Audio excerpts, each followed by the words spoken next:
Good morning, everybody. Hope you are well. Or good evening, good afternoon, whatever it is, wherever you are in the world. It's good to see you. My name's Simon. Welcome to Flight Past. And today we're continuing our journey following Napoleon. We followed him from Elba in around about 18 March. It was 26th of February 1815. We followed him from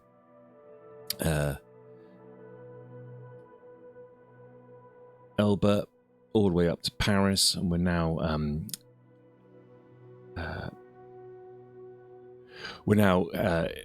the border of Belgium. In the last stream, we looked at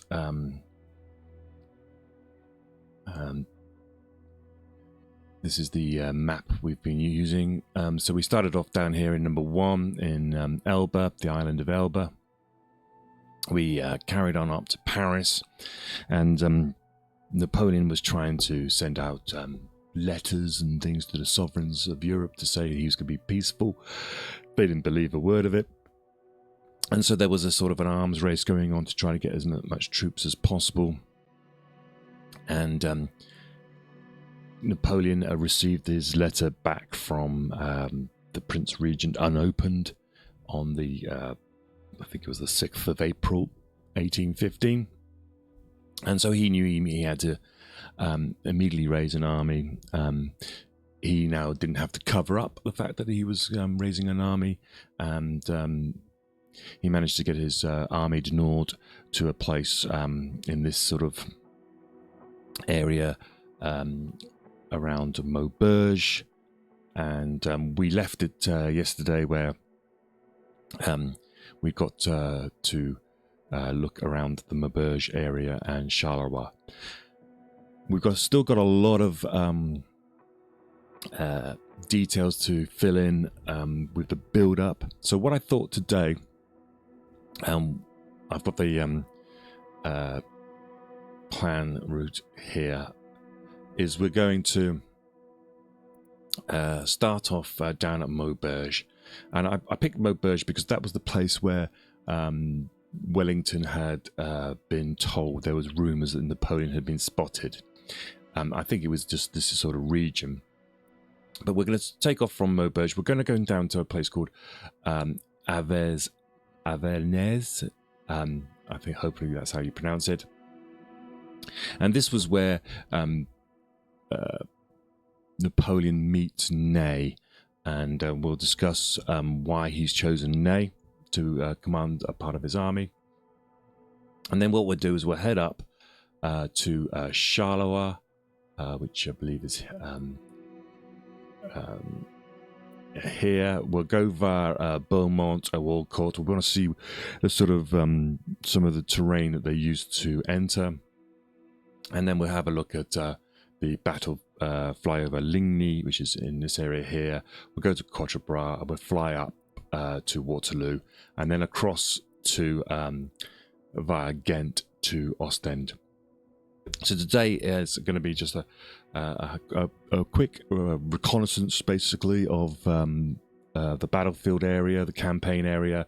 We'll talk about some of the build-up, but when we actually do the specific days, we'll actually fly the route itself. So if that's good to you, we'll fly that, and at the end we'll probably do a bit of a River Seine fly down like we did the other day. If you've got any questions, stick them in the chat. Always good to see people saying hello, and if you think I've said something wrong, got some details wrong, just let me know. If you want to see something in particular, let me know. We had people asking to see some chateaus the other day, so I'll definitely do that. Not quite getting to the campaign today, Guy, but we're just doing a recon over the area so we can all get familiar with what's going on. So let's jump in the Huey and we'll start off. So we're in northern France.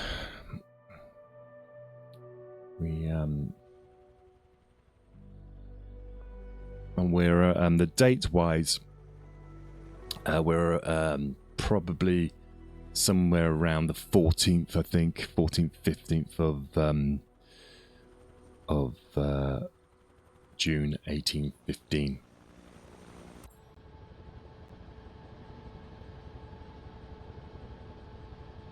Now I'm constantly trying to put in some improvements to the stream. If you've got any suggestions, let me know. I've tried to tweak some of the markers so that we can actually see some of the names of the places. So this is Mauberge, and if you want to follow along, and you have a Flight Simulator, then you can jump into multiplayer. We're on the European West.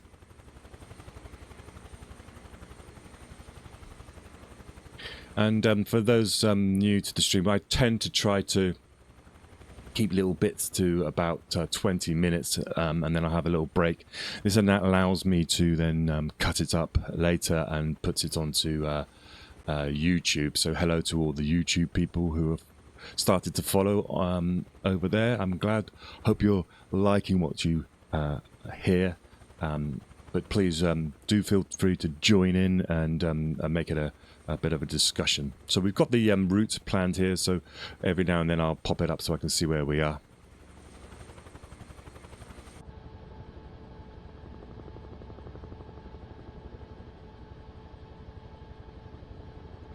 I wanted to start by flying to this place called Avesnes. It was specifically a place that was mentioned by Napoleon. If you remember back at the beginning of this series, we were talking about how Ney had come over to him. Ney had led the army that was at Lons-le-Saunier into Paris around about the 23rd of March, just behind Napoleon. And then he'd gone off back to his chateau at Coastlines. He was, I suppose, feeling ashamed of himself. He wasn't too proud of what his actions were. He felt he was doing the best thing for France. He felt that if he had tried to arrest Napoleon, he would be instigating a civil war. So he'd gone off to his chateau and was basically just sat there feeling miserable. And Napoleon was experiencing a number of problems with his generals. Berthier, his chief of staff, was no longer with him. There was some he felt he could bring back for his marshals and generals, and some that he felt he couldn't, depending on their actions. And so he was struggling to get significantly good people in charge at the right places. So he chooses Soult as his chief of staff, even though he hadn't been a chief of staff in any form at all, at any level. And there were other people who had been, but he chose Soult. And this we'll see repercussions on that decision going forward. Berthier was an excellent chief of staff. He could interpret Napoleon's wishes well. His orders were always very clear, and he'd always send his orders backed up. So he was very commonly sending 8 messengers with the single message to make sure it would get through, telling them to go by different routes as well, so that when the orders arrived, not only were it was more likely to arrive, but they were clear, and the intentions were very clear. Soule didn't have this experience, and so that was an issue that we'll see later, especially early on in that in the 16th of June battles of Ligny and Quatre Bras. There's a misunderstanding that goes on there, and we can discuss whether that was has an impact on the outcome. What Napoleon has done, and I will just pause here because I've got to get this book up. This is Henri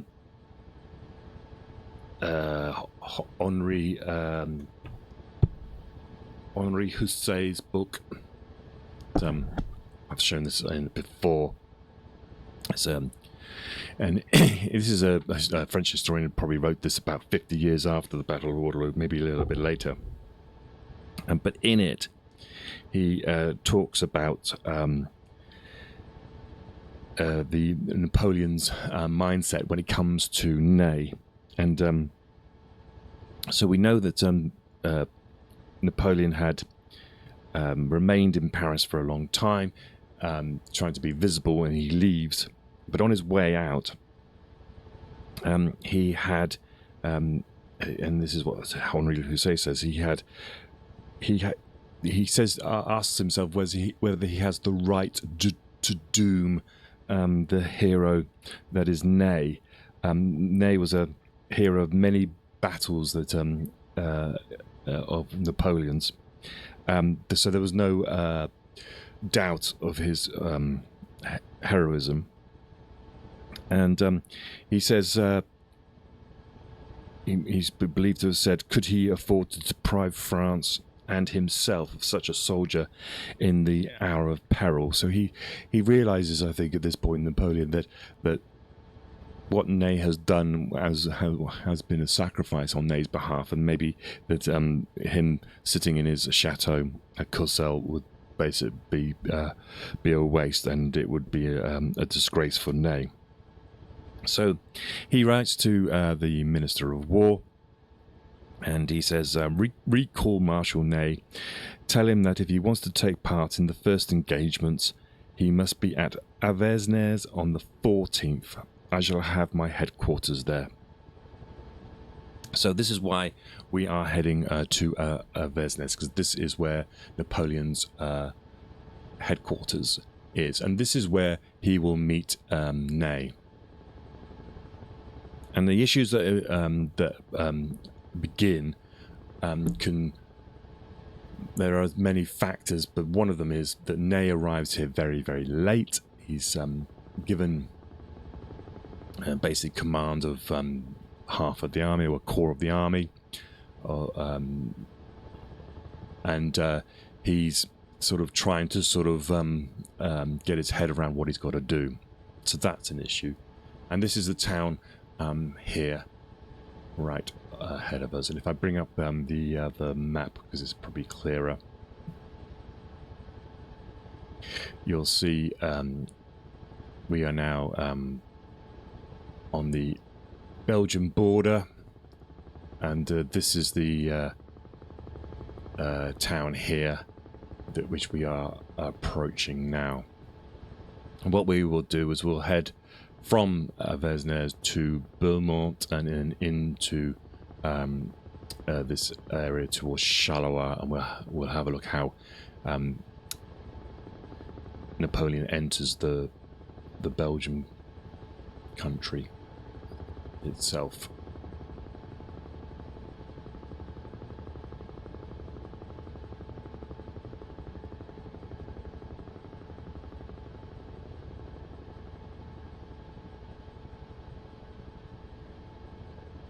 So we'll take a left here and we'll head towards Beaumont. So today what we're going to be doing is just going to be flying over the area of the campaign.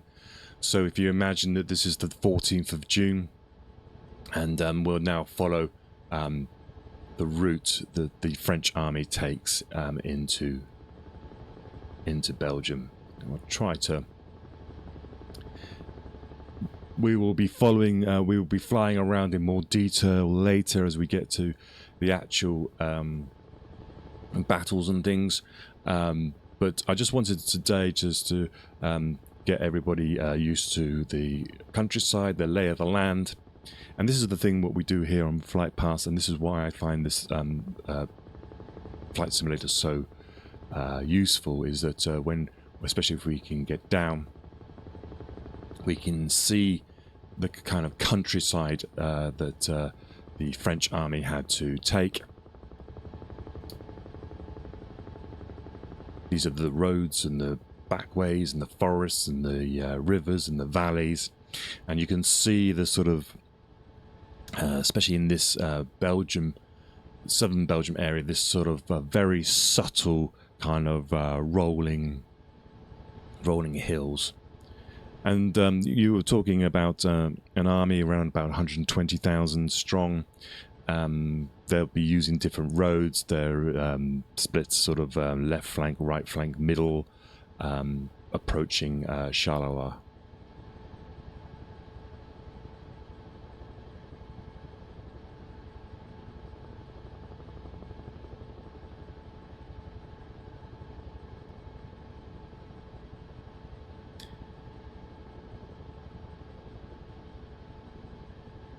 So to give you an idea of the sort of times, we're talking about the 14th of June here.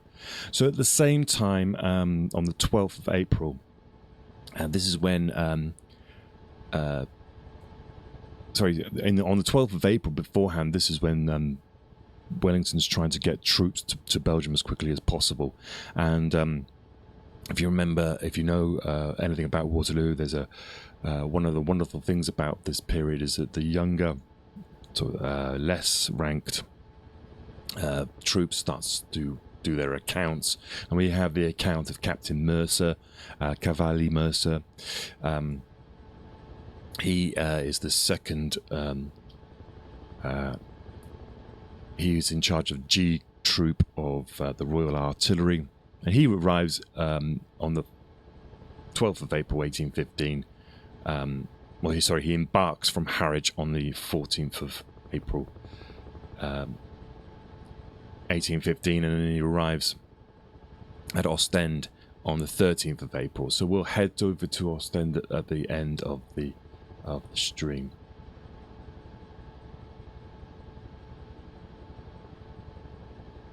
We'll be coming up on a place called Beaumont soon. And you've got to remember that this is the sort of the 14th. The French army starts to advance early hours. There's the pickets, the Prussian pickets that are on the border. Belgium can see their fires bouncing off the clouds. So the Prussians know that they're there, but you've got to remember that all messages and stuff are sent by horseback dispatches, and so to get to say a message back to Blucher and then Blucher to Wellington could take almost 12 hours, depending on the state of the roads. So they're all, and at the same time, it wasn't possible for Wellington to react to one report. He has to react to make sure that there's a flourish of messages coming in, and he can get it build up a picture of what's going on. Because Wellington is concerned about a number of things. He's always been a kind of a cautious guy. He has been known to be aggressive, but the issue he's got is he knows that the Napoleon likes to do this tactic where he will try to pin a part of an army down using the minimum amount of troops, and then he would then put his majority of troops then against another part, defeat them, and then he can turn back so on the other part of his enemy. And Wellington's perfectly aware of that, so he's worried at the moment that news reports of troops in this area here would not be the main thrust of Napoleon's army, that this would be just a sort of a first show of force. It would be a first sort of a glimpse of a hand to try to entice Wellington to move his troops to engage him. That would be the pinning force. That this is what Wellington's worried about, that this would be a pinning force. And then his main concern is from Wellington's right flank, or on the eastern side, because if you and you're the co-pilot, by the way, so you've got to make sure that we don't crash. If you crash, it's your fault. So if he's got this pinning action down at Charleroi, trying to lure him in, his main concern is that the thrust of Napoleon's army will be coming from Mons, and with the explicit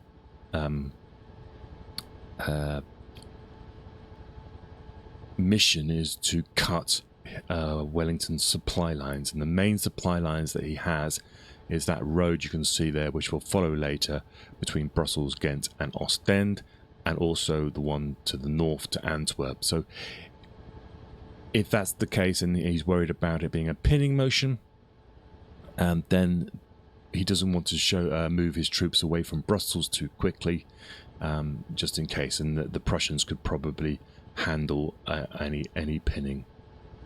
But as we know, we'll get into the details. The more and more information comes through, it becomes clearer that this isn't a mere pinning motion that's going on. It is the main thrust, and that forces Wellington then to shift his army from the this sort of western side of Brussels towards Quatre Bras. And so his main sort of areas of mustering was in Nivelles, and so this road, which you can see that crosses, this straight road crosses west to east, is an old, I believe, Roman road, and so that road becomes important as he's trying to get his troops across. That makes this crossroads here extremely important, and that is Quatre Bras. And Napoleon recognizes that he recognizes quite quickly that the Prussians are relatively far forward. His first troops that he's finding are Prussian pickets on the Belgian border, and he realizes that the Prussians were probably the larger force in the area, so he will use a ney to pin Wellington at this crossroads, whilst he engages the Prussians at this place here called Ligny. That's the plan that Napoleon will do, and and because the Allies aren't expecting an attack, they're a little bit off foot at the time. In fact, they're so not expecting an attack that literally days before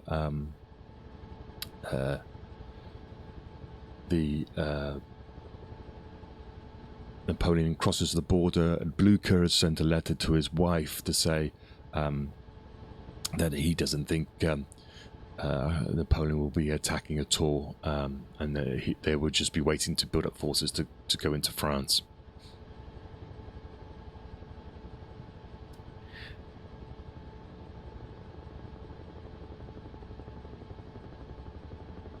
So we're coming now to a major. This is one of the routes that the French take into Belgium.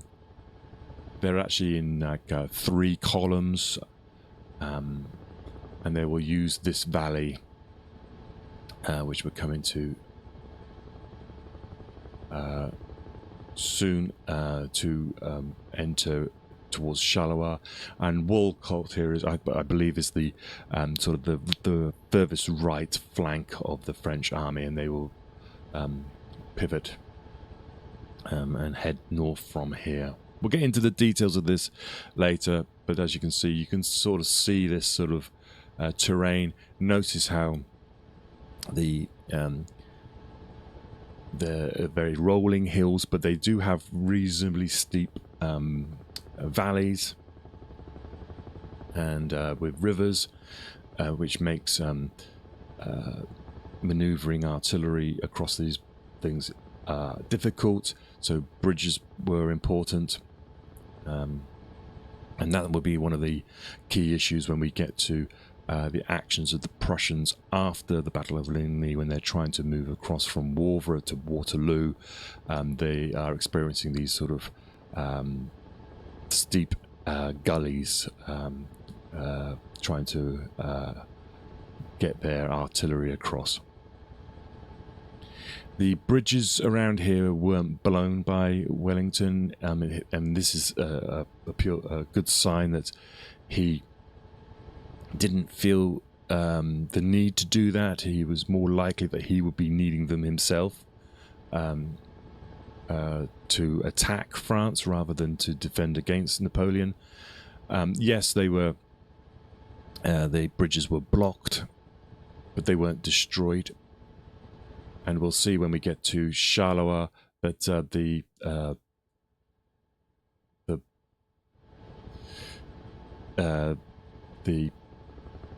bridge there was blocked rather than blown. So we're heading now to this sort of valley, and remember this is early in the morning of the 15th, I believe. They're approaching Charleroi through this valley here. At the time, the Prussian pickets, the units that were around here, they are basically retiring in front of the French army. They're just trying to slow them up. So the idea that what they're trying to do here is send messages back, get as much information back to Blücher as possible, and Gneisau, he's Blücher's staff officer, and they're trying to delay the French as much as possible in order to give the Prussians as much chance to bring their corps together. And we'll see that not all of them could get to Ligny in time because they're so widely dispersed. And Blücher just also says, okay, we're gonna concentrate in this area called a town called Sombref, which was to the north of Ligny. Everyone get there as quickly as you can.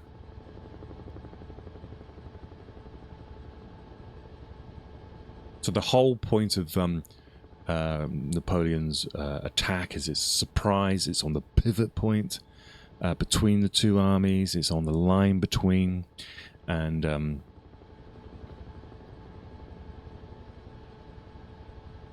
it's all about speed, trying to get onto one of the armies, engage one of the armies as quickly as possible so that they can't get their troops together.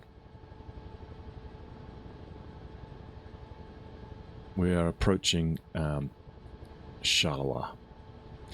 As we do, what I like to do, I like to just break these videos up. So I will just grab a glass of water, and when we come back, we'll continue. We'll have a look, fly around Charleroi. We'll move off to Ligny, and then we'll have a look at the rest of the campaign area. Just wanted to do this really, really quickly. We're going to come back and do it in more detail later. We'll put some more timestamps and places into the story. I just wanted to increase the sort of speed a little bit because we were on about episode 26, I think now, of this. So it's one of the slowest ones. But this is Charleroi. So I will take a break here, and I'll be back in a few seconds.